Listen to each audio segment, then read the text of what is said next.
Welcome, dear siblings.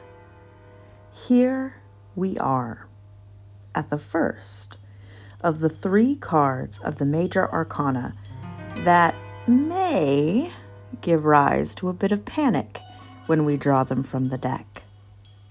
Death. In the Hanged Man, we were suspended upside down, outside of time, seeing everything from another perspective. Yet, how can we get down from the tree without a rescuer?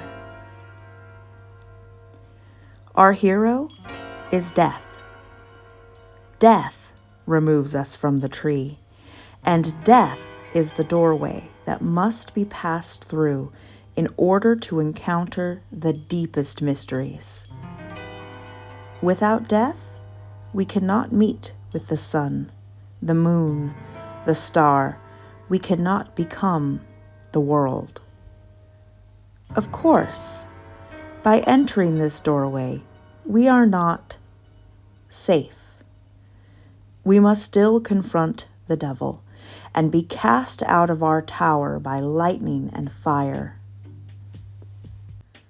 Our tour through the first 11 cards gave us a taste for depth. We received gifts and knowledge at each point to inspire us, help us, guide us when our actual transformation takes place. And in the 12th card, we had that eternal moment to allow all that we have experienced to synthesize and travel from our feet to our mind and back again. We are ready, and we know that death is the catalyst that will send us beyond the mundane world into the beating heart of the other world. It is time. As a safety precaution, I wish to make it very clear that we are not speaking of physical death as we discuss this card, just as the card itself is not about physical death, but spiritual death and rebirth.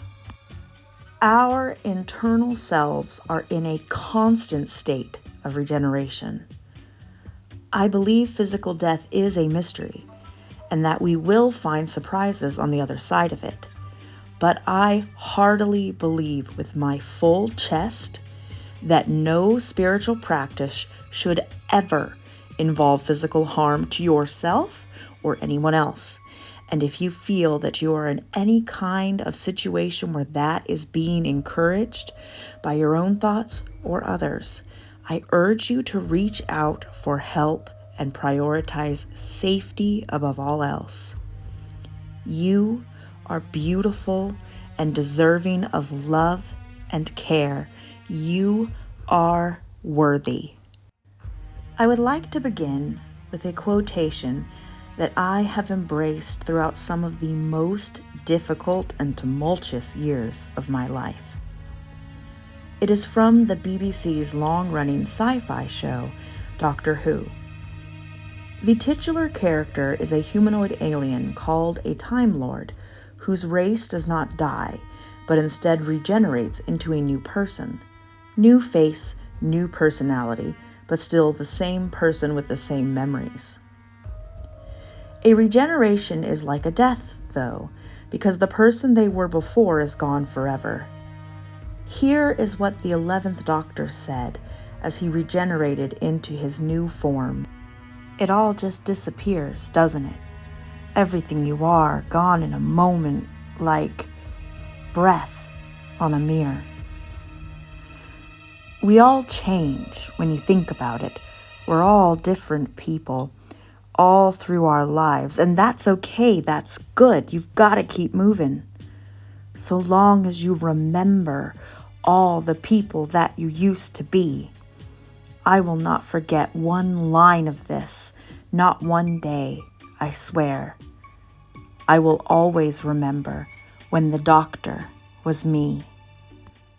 I have written that quote down through tears and hung it up on so many walls when I was not sure who I was or who I was becoming.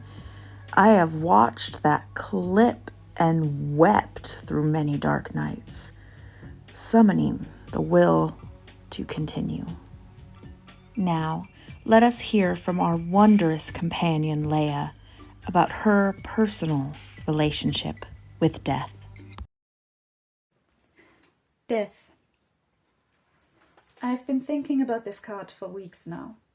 Months even. Maybe years. It's my absolute favorite card and very important to me. The traditional meaning of the card of death is change, beginnings and endings. And for me it does mean that. But also something else too. When I think of death, I can't help but reflect upon the recent years of my life. Please bear with me before I get to the point. I promise I do have a point. When I was maybe 19, I decided to go to university to become a teacher. But studying at university is difficult and not for everyone.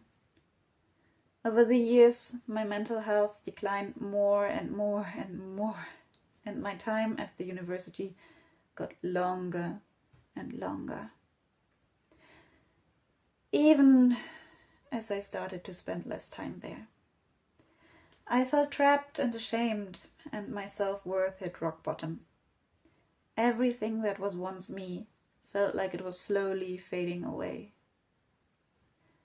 My parents sometimes asked me to maybe just drop out and do something else. But if I'm anything, it's stubborn, even if it's to my own detriment. It felt like giving up, and I hated that. At some point I started going to therapy, and I was diagnosed with a heavy depression.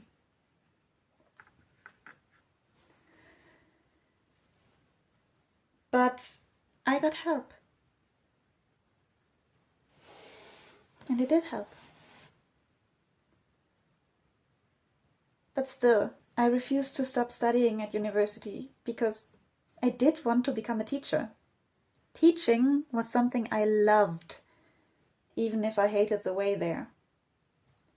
Anyone who mentioned that maybe I should just stop was met with my silent fury and quiet, angry disdain, even as shame clogged my throat and didn't let go of me. At least until one day, when I started to think about possibilities. The very next day, after I started thinking, I sat on a couch next to a very dear friend. And in a quiet moment, where it was just the two of us, I asked him a question. A question disguised as something with much less weight than my actual question. What I asked was, should I move closer to you? What I meant was, should I change my path, shift my way, and rearrange my life?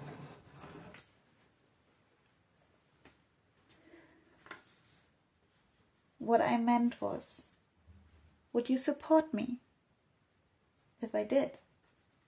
Would you stand by me? Would you not think me weak if I did so? And while to this day, I'm not sure if he actually knew what I was asking, without hesitation he said, yes, I want that. That moment on that couch is what the card death symbolizes to me. It's the pause between an end and a beginning. It's the relief I felt and the burden that dropped from my shoulders. The very next week, I started writing applications. And now I am very much in the process of change. At the start of a new chapter. I dropped out of university. I moved. I started doing something else. And while it's very hard and very difficult, I'm still happy with my choice. I dislike the way the death card is often drawn. Death goes to battle. It's too aggressive for me. To me, the card represents something more gentle. A pause between two breaths. The second between steps where one almost feels like floating.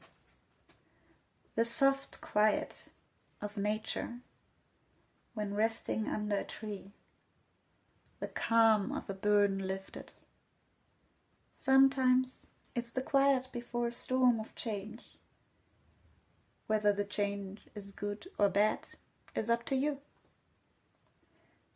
That is what death is for me. And I think it's very, very kind. Oh, dear Leah, thank you for sharing your story with us through your beautiful honesty and deeply emotional artwork.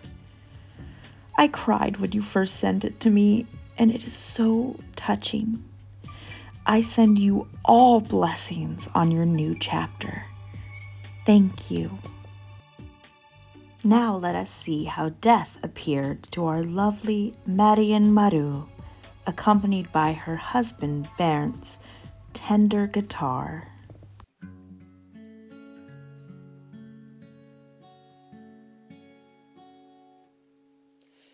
You, the black-armored knight on his mighty white horse, you ask me to move.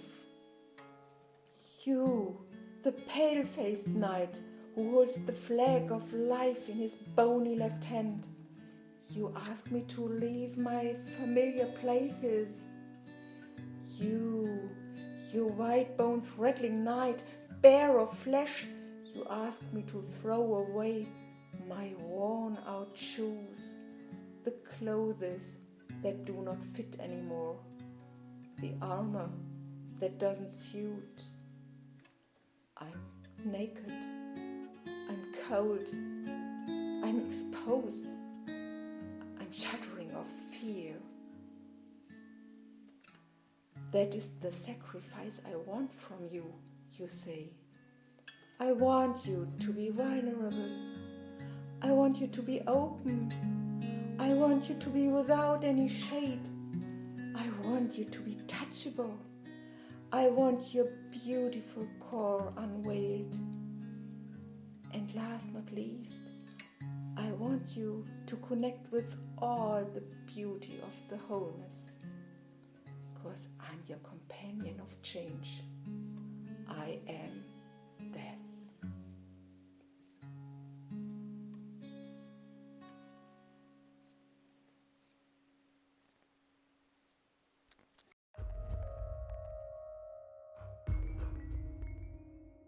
Oh, Marion, I don't think you will ever know how deeply your voice and your art touches me.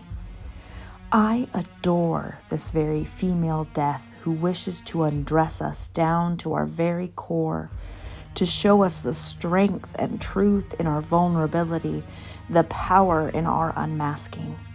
Thank you. Let's now check in on our little Ursula, my own avatar on this tarot journey. When last we saw her, she had become one with the apple tree grown from the apple she had stolen from the garden of the lovers. She hung from the tree's strongest branch, and she heard death approaching her in the frosted late autumn air. Death was not here for the tree. It was here for the leaves. The leaves were bursting into brilliant colors before their final descent as the cold dark came. But their source, the tree, remained. Its nutrients gathered down into its roots as it prepared to stand in the winter landscape, tall, brave, naked. Ursula was of the tree, and at the cool, tender touch of death, she transformed into a red apple leaf, her attachment to the tree delicate, beginning to waver. Death blew upon her one gentle gust of air, and Ursula released from the tree, fluttering in a spiral downward to the chilled mud and yellow, flagging grasses. She landed softly with her siblings, the other fallen leaves. They would now decay into the earth. They would be the nutrients of the soil. The worms, the truest lovers, would now eat Ursula as a decaying leaf, transforming her once again. Yet, in this transformation, Ursula would hold a distant memory of her source, the tree to whom she was now ultimately returning. The thoughtful, skeletal steps of death sounded of satisfaction as death departed the apple tree. Tiny, perfectly crafted flakes of snow began to fall. Next week, we shall see who Ursula becomes in her rebirth, and how her journey into the underworld of the other world proceeds. All of our representations of death are very personal, and our dear Joanna's is no exception. Here is her view of death. In tarot, the death card implies the beginning of a new thing and the end of an old thing. Rebirth and birth, change and transformation. For my image, I chose not to show a dead royalty, nor to show people begging for their lives, or to be spared. Because death spares no one. Death spares nothing. In my image, Terry Pratchett once had his death explained that he'd seen the infinite, and the infinite was blue. And so my death has the infinite in place of a face. It's blue. It was a joke when it was relayed, but I think it's also true. It is something that cannot be fully understood, that cannot be fully encompassed. We could muse forever and learn nothing. In my image, death envelops, it encircles, it protects. The two figures at the bottom of the image are protected from the world around them. Originally, my background was going to be more tumultuous. I wanted lightning, I wanted volcanoes, I wanted lava, but I ran out of time. The point is, death can be a protector. In the centre of the image, there is a representation of the nanny from Muppet Babies. The nanny in Muppet Babies canonically has no face. No one knows what she looks like. We only know the sound. And her presence was always distant, maternal, and comforting. And I wanted to try and convey that, hence why she appears at the bottom half of death. The contrasting colour also is deliberate. Death can be black, death can bring pain, but death can bring comfort through rebirth and change. The two figures cleave to that. On the left is the studious, the timid, the thinking, poised ready for action, but about to open a book. Based on Penny from Inspector Gadget in the 1980s and 1990s. Resourceful, but young. Powerful, but also vulnerable. someone for whom death had not yet occurred, not in a real sense, and so did not yet know the consequences of her actions. On the right is a more chaotic approach. The power and vulnerability that comes through experiencing emotions and acting upon them immediately, represented in this case by a bear, because bears are powerful, as we know. And this particular bear is experiencing emotions because they are carrying a coffee cup, caffeinated, uninhibited, unfiltered, and both protected by death, both enveloped by it, though neither recognise. The bear looks out, forward, toward the viewer. The child with the book is ready to check the book. Neither are looking beyond or without the protection of death behind them and around them. And that is, to me, the meaning of the death card. And once again, as I created it, I lived it. Thank you so much, Joanna. I felt your image to my very core. The childlike, innocent approach to death, and death as fearful, yet also kind, a caretaker, so poignant. Thank you. We are about to take our leave of death for the time being, and as Marion reminded me this week, trust the darkness. We shall rest in the womb of death, and next week we shall learn alchemy from Temperance. If you would like to join us on our wanderplea journey, there is information in the description box below. I wish to thank our magnificent companions, Joanna, Leah, Marion Marou, Bernd, Natura of the Mists, Mary, and Alex. You all truly make this journey into powerful, potent magic. And to finish today, we shall end with our beloved Mary's encounter with death.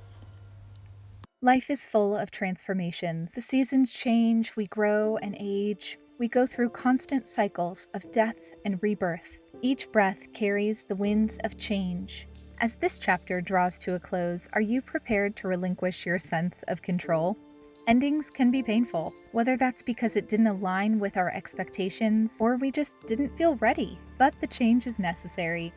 I would imagine a caterpillar feels immense joy in its feasting, crawling up leaves, gorging itself on the verdant foliage. But what does it feel in the chrysalis stage, when all of it melts into itself and transforms into something else? Is it mourning on the underside of the leaf?